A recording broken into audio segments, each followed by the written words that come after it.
Now, the greatest radio shows of all time. Suspense. The Shadow Node. Washington calling David Harding, counter-spy. Classic radio theater. The Great Gildersleeve. Fibber McGee and Molly. Dragnet. Gunsmoke. The Lone Ranger. Now, step back into a time machine with your host, Wyatt Cox. Good evening, friends of the Inner Sanctum. An episode of radio's outstanding theater of thrills, Suspense. This episode stars Richard Widmark. It's entitled How Long Is the Night? And it was originally broadcast on CBS October 13th, 1952. Autolite and its 98,000 dealers bring you Mr. Richard Widmark in tonight's presentation of Suspense.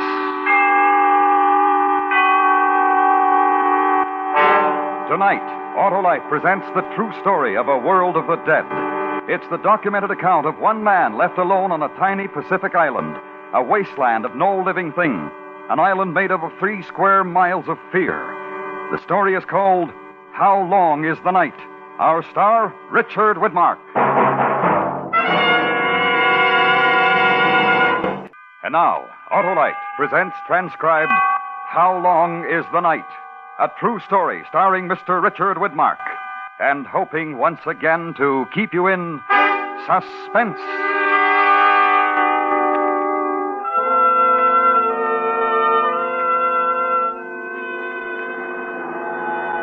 It was no different than any other night. It was hot. The same warm wind blew up from the south end of the island. Along the west beach, a line of dirty white foam spread out where the breakers came up on the sand. The moon had already gone down. Across the lagoon, there was nothing. No lights, no sounds. It was the same as the day before. The same smell hanging over the water and the land. The smell of a world gone dead. They came and woke us up a few minutes before 3 a.m. The 3 of us got dressed, and they gave us breakfast. We checked our equipment, then we took our positions with the other men. We wore protective helmets with specially treated linings. Over the eyes, a pair of heavy-duty goggles. Jackets, trousers, gloves, all specially treated for protection. Our boots were spread with linings of lead. We waited. The dawn came up fast. I think it was about 5:30. We kept watching the horizon over to the east, a faint outline of an island. The warnings began to come in over the earphones. Bomber Boy 1, 2 minutes before actual time. Mark, 2 minutes before actual time. Adjust all goggles. Stand by. The month was May. It was beautiful. I took one more look before I strapped on the goggles. The blue water of the Pacific. The green islands near and in the distance. The islands of Enewetak. The month was May. A piece of the earth was getting ready to die. Bomber Boy 1, 1 minute before actual time. Mark, 1 minute before actual time. Stand by. A single bird passed overhead, pointing for the horizon. There was the faint barking of a dog.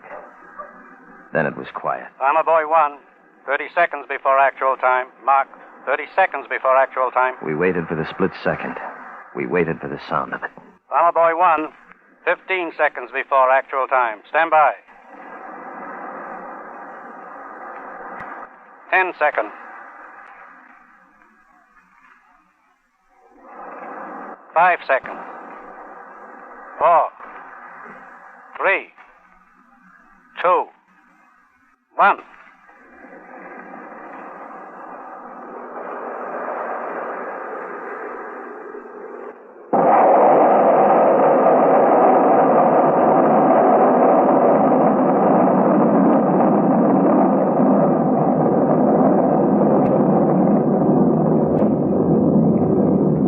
We stood and we watched. The huge body of the ocean heaved and shuddered. The island shook. The sky seemed to fill to the bursting point. We knew what it was like. The most powerful atomic bomb yet conceived. The man next to me turned and stared. His mouth was open. There was only one thing to say. He said it. Warner? Warner? Yeah. Dear God. Dear God.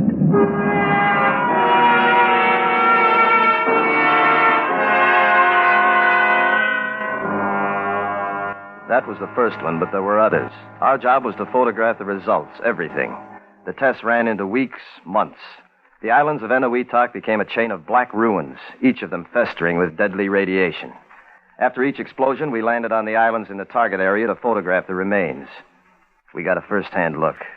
It stayed with us. On the last day, I had 2 men working the cameras with me, Joe Harrison, Bert Pacelli, both good men. I couldn't blame either one of them. It just happened. Don't take any chances, Warner. Be careful. Yes, sir. Goodbye, sir. See you at Pearl. Joe, Bert, all right? Yeah, okay. All right, let her go. Now, what's with the old man? Nothing, Joe. Told me to remind you to be careful. Don't take any chances. Not as long as I'm in this neighborhood. Atom bombs. Who needs them? Quit moaning. You got them. You check our Geiger counters this morning, Bert? Yeah, good shape. Brought the extra camera, too, just in case. Hey, have a look. What? Ship pulling out over there. Kind of lonesome, huh? We'll be gone in the morning. You, Warner? Yeah? What are they going to do? Going to leave anybody around at all after we take off? Yeah, I suppose so, the Marine Guard. Why? Oh, nothing. Just wondering. Even the water looks bad. Enough hot stuff in it to bring it to a boil. Oh, what do you think, Warner? You figure the natives will ever be able to come back? I suppose so. 10, 20 years, maybe. What would they live on? I mean, the islands we covered already. Couldn't even find one green plant left. Everything burned to the roots. How would they live? Take it to the chaplain, Bert. I only work here. Dead land, dead water, nothing. Give it time. Probably wear off. That's the point. What? What happens if it doesn't?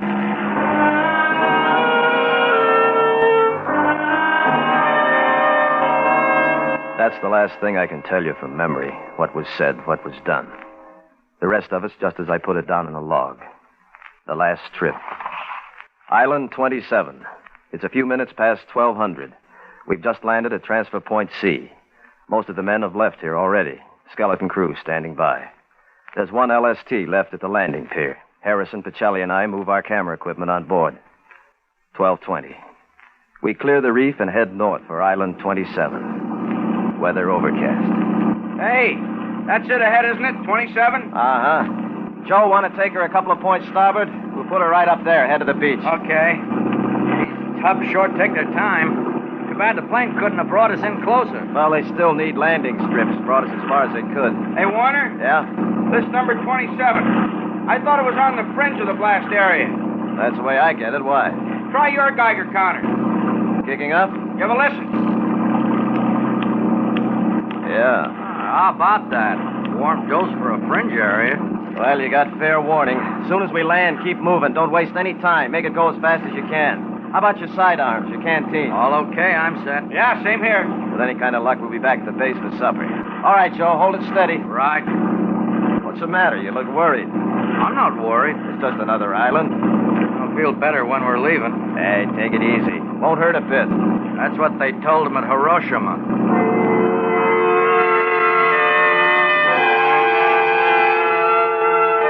$13:35. We've landed on Island 27. It's about a mile wide, 2.5, 3 miles long. It's like a dozen other islands we've covered in the test area. The same smell of death and dying. As usual, our lives depend on our Geiger counters. They measure the radioactivity bombarding us as we move through the contaminated area. When the clicking sound is slow, the location's fairly safe. When it speeds up, it means the radiation's getting intense. As soon as we landed on the beach, my counters started turning over. We keep moving. The beach is littered with the remains of birds and fish, the life scorched out of them. The sand is burned jet black. There's no breeze. The sky is still overcast.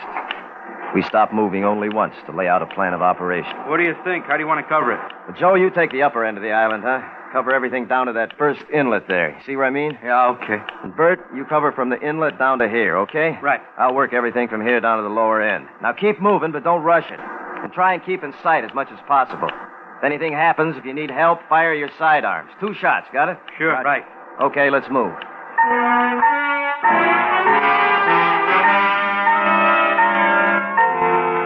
$13:40. We've started photographing the island. Each of us carry 3 cameras, 35mm black and white, 16mm for color, a 4x5 Graflex for the still shots. It's getting warmer. The overcast is starting to lift. In the sunlight, the island looks even worse, what's left of it. As far as I can see, every last bit of vegetation is dead, scorched out. 100 yards back, I came across the remains of a wild pig. It must have been caught in the bomb flash. It's impossible to give you a description. 14:15. The sky's clear, no wind. It's quiet except for the ticking of my Geiger counter.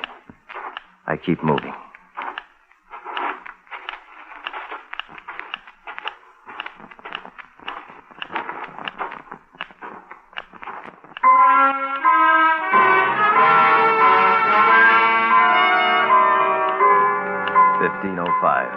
There's not a breath of wind. It's hot.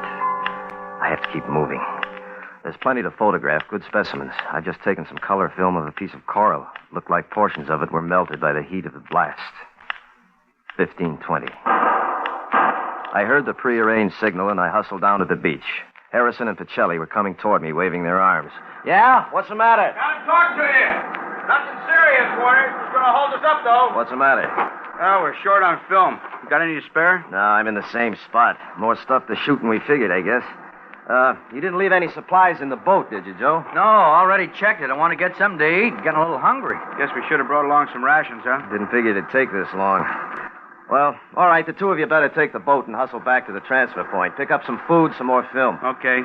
Anything special you want? A couple extra rolls of 16 color if they got it. Better make it fast if we're going to finish up today. Right. Come on, Joe. Yeah. Oh, hey, you sure you know the way back to our transfer point? I think so. We go due south to Island 20, down the east side, the second inlet. You got it. Meet you right here, about 1700, 1730. Yeah. Hey, don't worry if we're a little late. We'll make it. I watched the two of them climb in the boat, start up the engines, and head south for the transfer point. The boat gets small in the distance. In a few minutes, it's out of sight. 15:40. I'm alone on the island. I'm alone.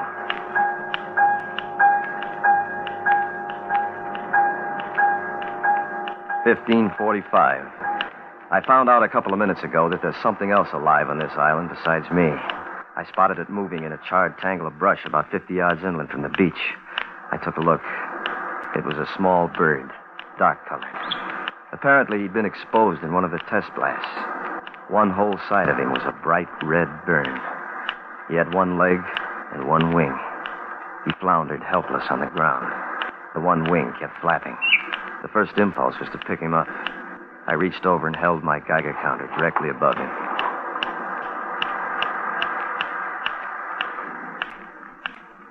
Wasn't anything else I could do. I killed him.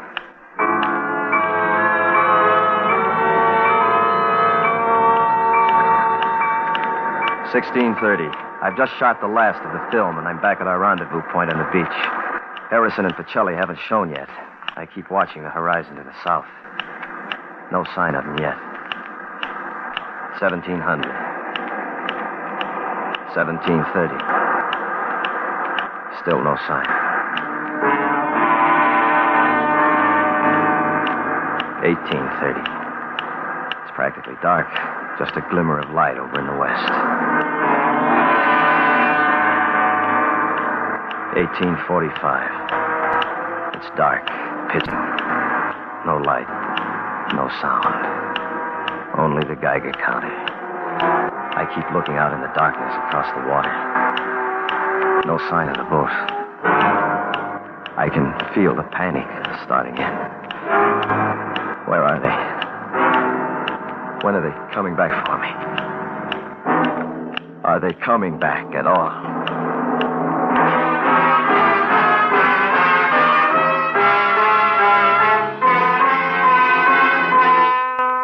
Autolite is bringing you Mr. Richard Widmark in How Long is the Night? Tonight's presentation in radio's outstanding theater of thrills, Suspense.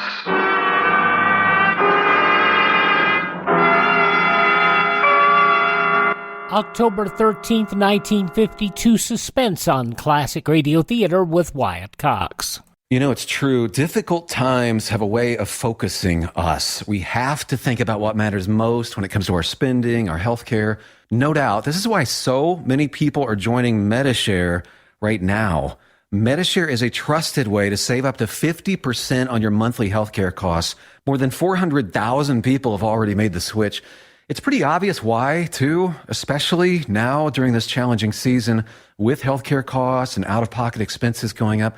Medishare can save you a lot of money. The typical family saves $500 a month. And Medishare is a Christian healthcare sharing ministry that's worked beautifully for 29 years. There are different options to choose from to fit your budget. I'll give you the number here in a second, and if you call, you can get a price within 2 minutes.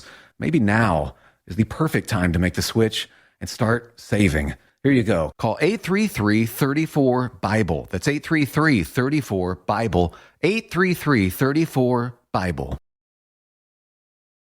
More of Classic Radio Theater with me, Wyatt Cox, and Suspense, October 13th, 1952. And now, Autolite brings back to our Hollywood soundstage Mr. Richard Widmark in Elliot Lewis's production of How Long is the Night? A true story, well calculated to keep you in suspense.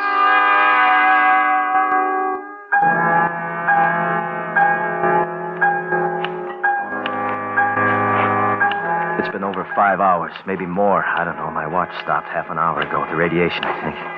I haven't drunk any of the water from my canteen yet. I've decided to go slow with it. I haven't got any idea how long I'll be here. I keep walking. There's not much feeling left in my legs. If I could only sit down just for a minute. But I can't. Gotta keep walking.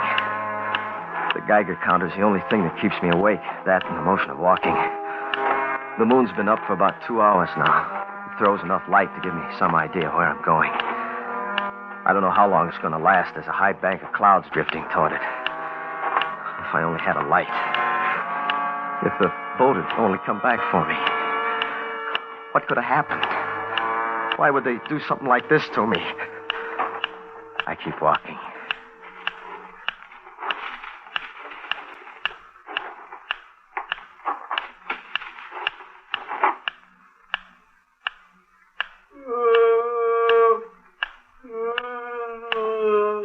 Oh, Lord. Hey! Hey, get out of here!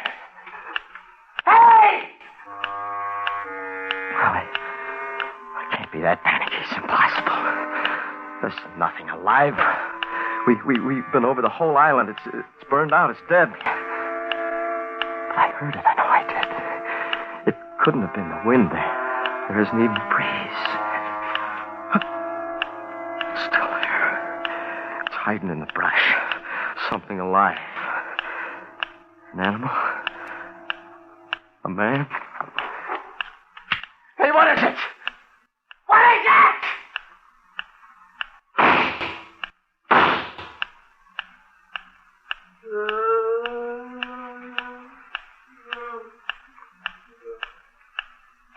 It's gone.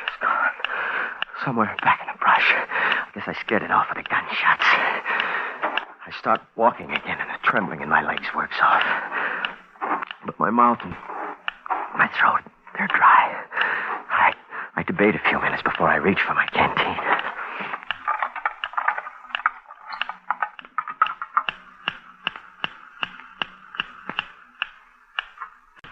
Oh, it couldn't be. It couldn't. It's wrong.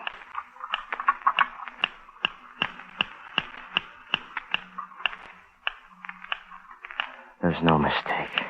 Reaction the same. It's no use. My drinking water. Radioactive.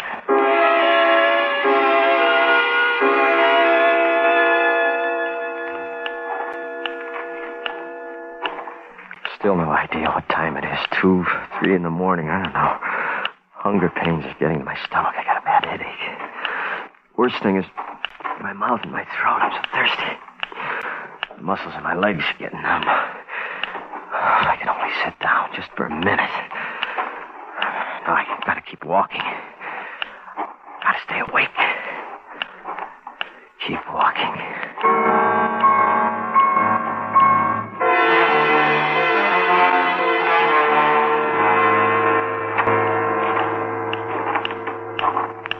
I'm somewhere inland now, north end of the island.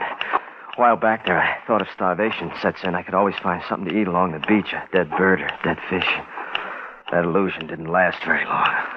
They'd all be the same. Radioactive. What? Get out of here! Get out when you get away!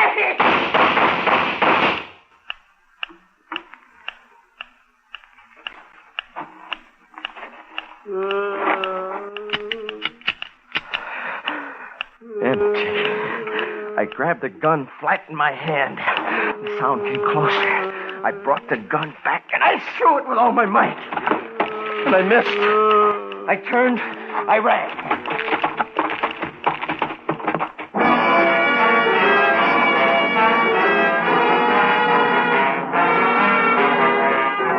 Seems like hours running. I was running. I stopped only once, about 20 minutes ago. My throat was so dry I couldn't get my breath. I reached for my Geiger counter a minute ago. Maybe it happened when I was trying to get away. It doesn't make much difference anyway. Anyway, it's done. The counter's smashed.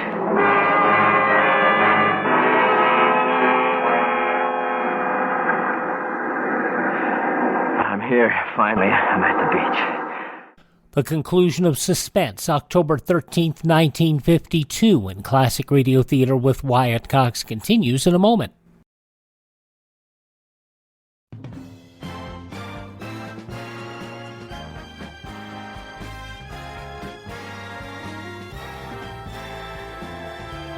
Now on Classic Radio Theater with Wyatt Cox, the conclusion of Suspense, October 13th, 1952. Richard Widmark, How Long is the Night? No, just in time, too. The moon's gone down. It's dark again, pitch dark. I don't care. There's nothing. There's no water, no food. The gun's gone. Geiger counter's smashed. It's gone.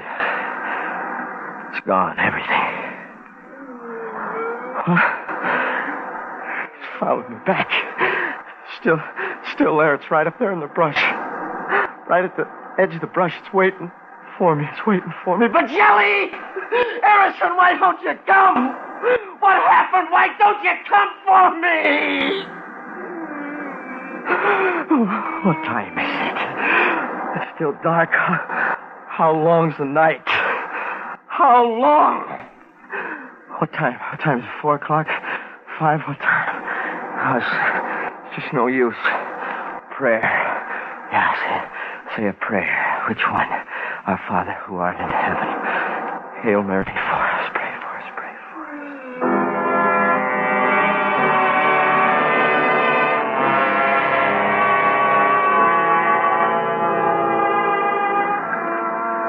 I don't know how long it's been, I'm not sure.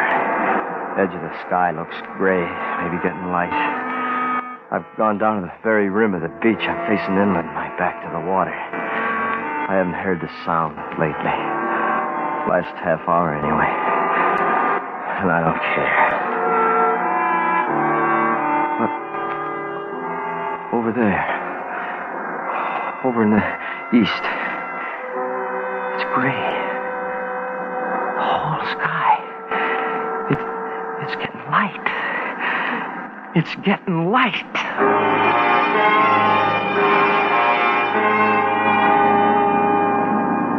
Warner! Hey! You all right?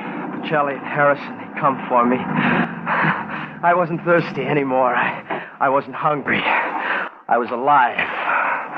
It was more than enough. Hey! You all right? Yeah, I'm all right. A lousy boat conked out on us, Warner. Half a mile from transfer point. And had it fixed, it was dark. Wouldn't stand a chance of finding the island at night.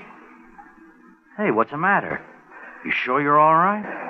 You got your sidearms with you? Yeah, why? Up there. Straight ahead of you. Patch of brush. Want to take a look? Why, what's the matter? I don't know. I'll give it a look. Hey, what's it all about? I wish I could tell you. What do you mean? Hey, Warner, come here. Give it a look. Come on. Yeah, what'd you find? Nothing. Just this wild pig here. Wild pig? Hey, islands are full of them. I think he's still alive, see? Barely alive. Look at the flash burns, the skin. It's pretty horrible. Wild pig. Yeah. You want to take care of it, Joe? Okay. Rest in peace. Amen. Huh? Warner, you sure everything's all right? It's been a long night, Bert. Let's go home. Anything we can do for you now? Anything you want? Yeah. I want to sit down. I just want to sit down.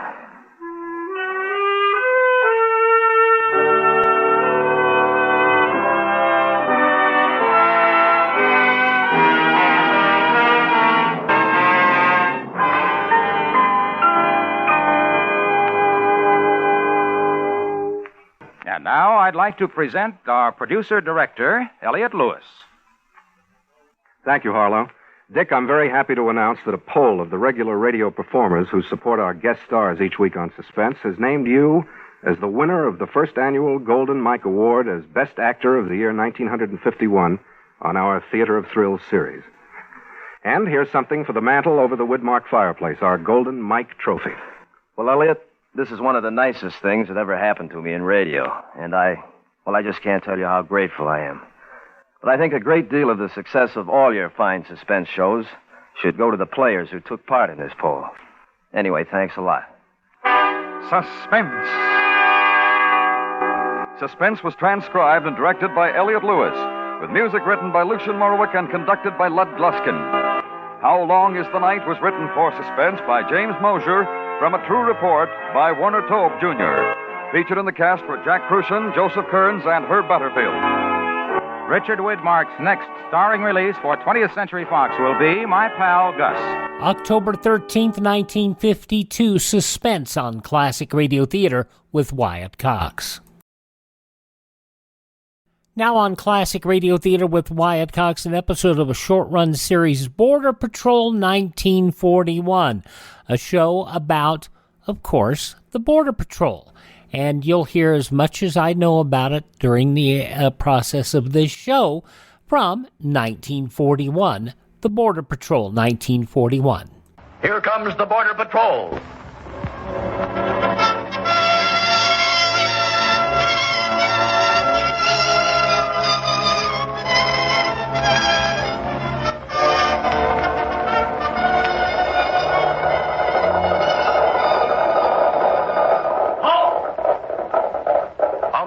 Border, the Canadian border, the Pacific coast, the Atlantic coast, the Gulf of Mexico.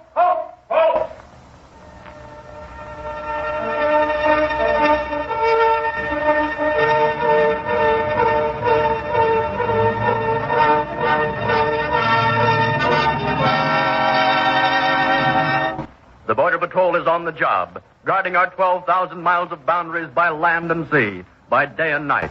Uncle Sam's sentinels. Secure in our own homes, we may forget that our vast frontiers present many geographical problems of national defense, problems which the Border Patrol is meeting and solving every day and night. Let's get acquainted with this adventurous group of men. Let's see how they accomplish such a tremendous task.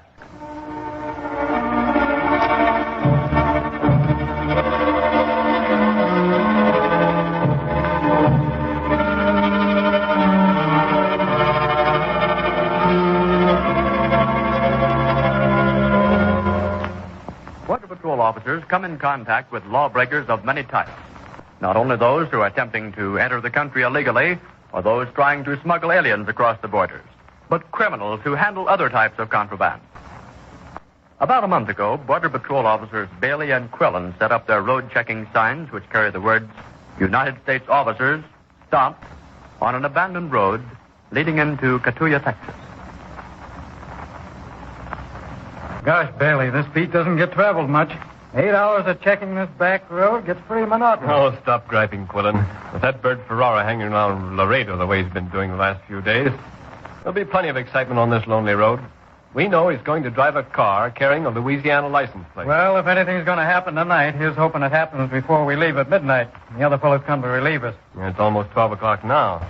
They'll be here any minute. You know, I've half a mind to stick around anyhow after Abel and Ball do get here.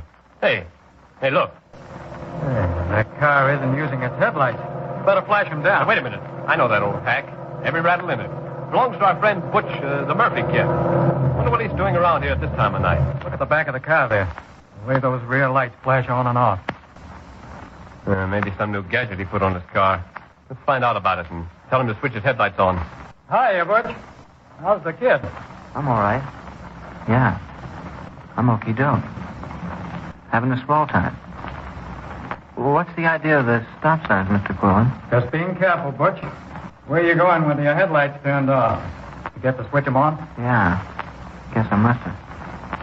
I'm going to Katuya. What's the idea of the new gadget you have on your car? What new gadget? Those have. They're strong enough to be used as signals. You mind your own business. Haven't I got a right to put lights on my car without everybody asking me about it? Sure. I thought you guys were pals of mine, but now you're poking your noses into things that are none of your affair. All right, Butch, all Why right. you got to stop me on this road anyway? You never had any stop signs here before, did you? Tend to your own business and let me be, will you? Now, Butch, that's Are you no going to way let me to get talk. through or not? You know me, and I'm going to Kaduya on business. Anything else you snoopers want to know? Of course not, Butch. Okay, then, mind your own business.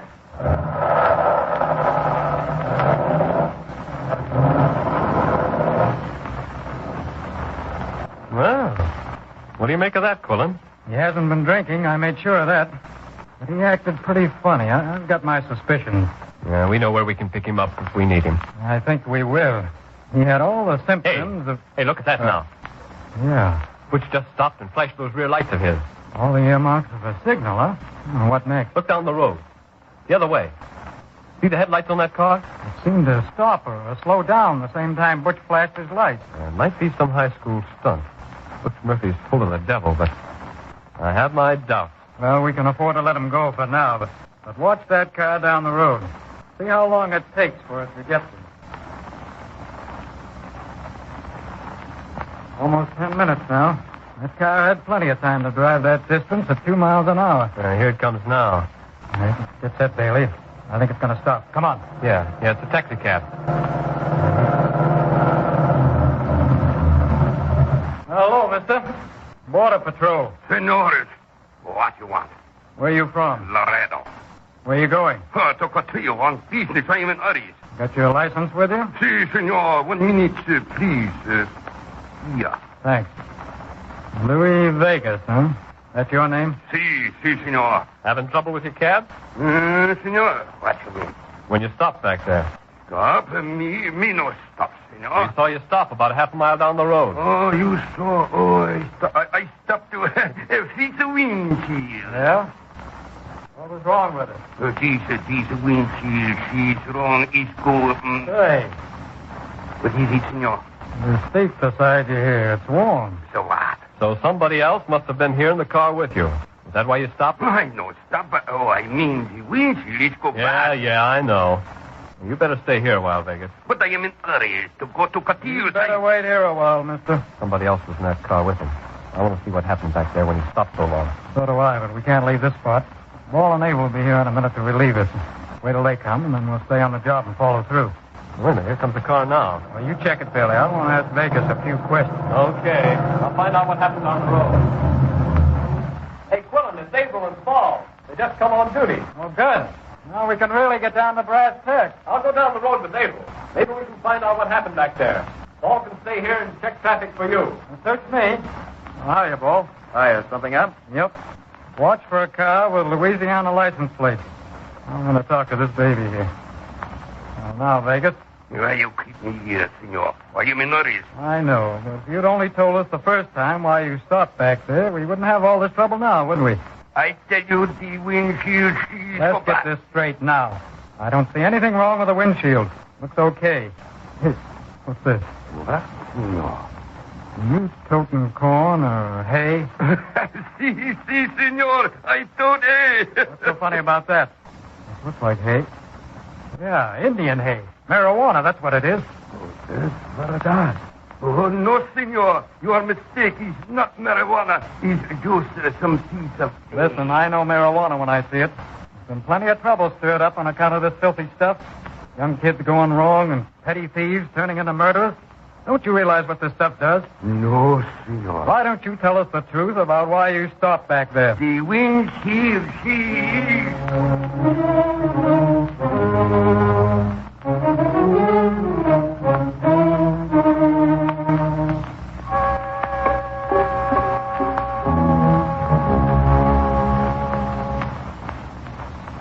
the car with you? The windshield, he is go back. Okay, that's your story, and you're stuck with it. Well, wait till the boys get back. Maybe you'll change your tune, huh? Oh, here they are now. Hey, Quillen, this is what we were waiting for. Guess what we found back there? Oh, cut it out, Bailey. I've been playing guessing games with this baby long enough. Well, it's marijuana. 7 sacks of it. 7 sacks of marijuana? Yeah, it was hidden in the brush. The smugglers must have left it there when they saw us coming, with their footprints of 3 men plain leading away from it. I found these scraps of marijuana in Vegas cab. Well, what have you got to say now, Vegas? The windshield, he is go. See, that's all he'd had to say ever since you left. He's a tough baby. I go now to go to you. Oh, no, you don't, Vegas. Bailey, call headquarters on the radio. Tell them to send the horseback squad out to follow those tracks. Maybe we can round up the whole smuggling gang. I'm going to get myself a horse and go, too. Okay. And now you, Mr. Vegas. I think you'd better come along with me to the cut. All night long, the Border Patrol horseback squad follows the trail of the smugglers. Then, as day breaks... There, see, over there? 2 men. Come on. Come on, men. Withdraw. Where's your other friend? He leave us to be catch. He no good, that Ferrera. We do work. He got away. 35 pesos he owe us. We no pay. He stop in car with license plate which say La. Louisiana, huh? See, Louisiana, see. We was to carry the sacks to this car. But you catch us first. Too bad. Come on, fellows. We'll let you tell your story to the judge. Ferrera, bad man. Border Patrol catch Ferrera, eh? We hope so. The next morning, after 3 hours of sleep, Quillen and Bailey are back at the checking spot, determined to follow up the case and find the ringleader of the marijuana smugglers. Well, back on the job, Bailey. Hope that Louisiana car comes through here. Ferrera doesn't know we picked up that marijuana yet. He may be back for us. Here, flag this car down. Well, I'll be... Well, look who's here. My friend Butch again, huh? Poor kid, he looks scared to death. He turns up before we send for him. Yeah, Butch is mixed up in this racket somehow. I knew it. Here, let me talk to him. Mr. Bailey, did anything happen last night? I'll say things happen plenty. Oh, did anybody get killed, for instance? Uh-huh. Worrying about those headlights of yours, huh? I told you to... But I didn't mean to do it. Honest, I didn't. I didn't know what I was doing. Please don't send me to jail. Here. What are you talking about? I don't know what happened, but I was afraid I tell you, I can't remember up until... There's a car coming now. Yeah. It's got Louisiana plate. Hey, halt! Halt! Federal officer! Halt! It's him! It's him! Well, get him! I got him. What's the big idea? Look what you've done. And you promised to bring me something. Hey, get this kid off me. He's gone crazy. Here, take it easy, Butch. What have you got against this guy? Quit hitting him. Police said I wouldn't get caught, that there was no harm in it. Now I'm going to be arrested. I killed somebody. And it's all your fault, Ferrara. Ferrara, the ringleader. The big smuggler, eh? Yeah, Ferrara.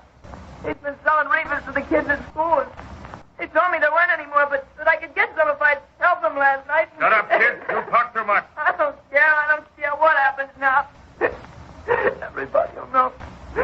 I woke up this morning and my car was in the ditch. I didn't know where I was or what I'd done. And now I'm a murderer. Now, listen, kid, pull yourself together. You didn't kill anybody last night. We'll have to turn you over to the customs for helping Ferrara. Put the handcuffs on both of them. Okay. Now quit it, Butch. You got yourself in trouble, we'll have to arrest you. That's right. Not on account of that. I'm just glad I didn't kill anybody. What'll Mom say? Yeah. Your mom. I should have thought of her before. I sure hate to break the news to her. She's a fine woman. I thought Butch was hopped up with marijuana last night. Poor kid thinking he'd murdered somebody. Yeah. It might have been anybody's kid. Might have been one of mine or yours.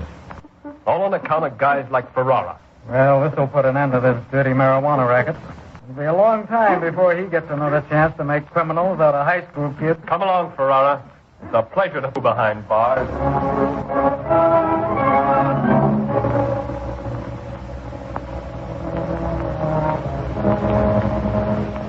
Yes, the Border Patrol does safeguard the homes and institutions of America by keeping dangerous drugs from filtering into the country. By cooperating with the Customs Service and the narcotic bureaus, Border Patrolmen have done their bit towards stamping out this evil. They have a job to do, enforcing the immigration laws. But they also have an unwritten law to cooperate with other law enforcement agencies as much as possible.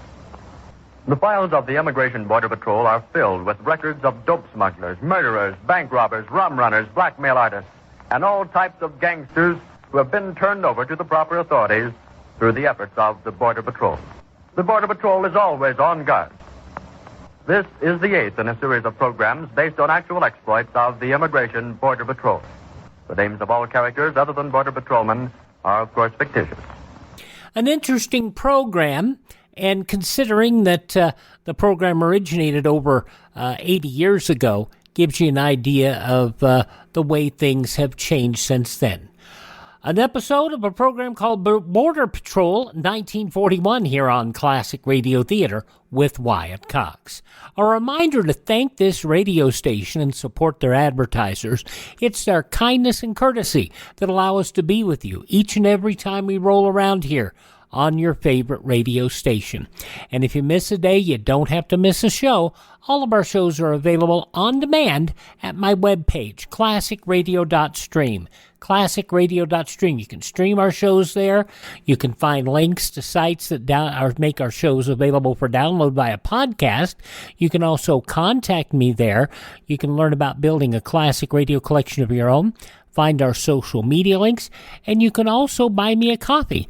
That buy me a copy link helps us acquire collections like the one you just heard of Border Patrol 1941.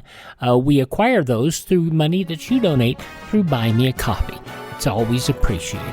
Thank you so much for tuning in. Tell your friends the great radio shows are right here at this spot on the dial. Classic Radio Theater with Wyatt Cox on your favorite radio station.